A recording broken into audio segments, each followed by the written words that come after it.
Why do we always become the reason nobody can stop the monster? Why do adoring fans excuse the worst abuse from celebrities? And why do entire populations turn a blind eye to tyrants until the damage is already done? Accountability fails because the people who know what the monster is love them too much to say stop. In Final Fantasy VIII, becoming a sorceress isn't a choice. It's a curse passed down whether you want it or not.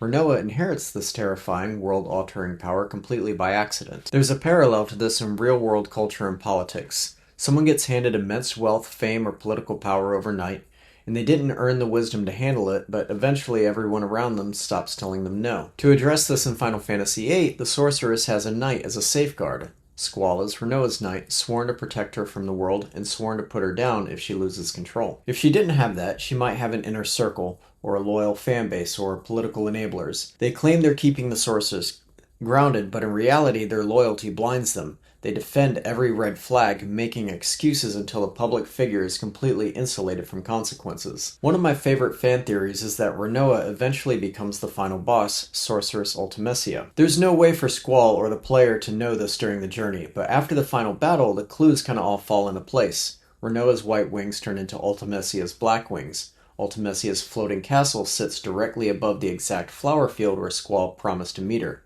And Ultimecia summons Griever, a weapon birthed directly from the ring Squall gave to Rinoa. After the final battle, it's unclear whether Squall figures it out. Did he genuinely not see the danger, or did he actively choose to look away? We do know that when Squall decided that he loved Rinoa, he told her that if the world would become her enemy, then he would fight the world as his enemy. Enablers almost never realize what they've done while it's happening.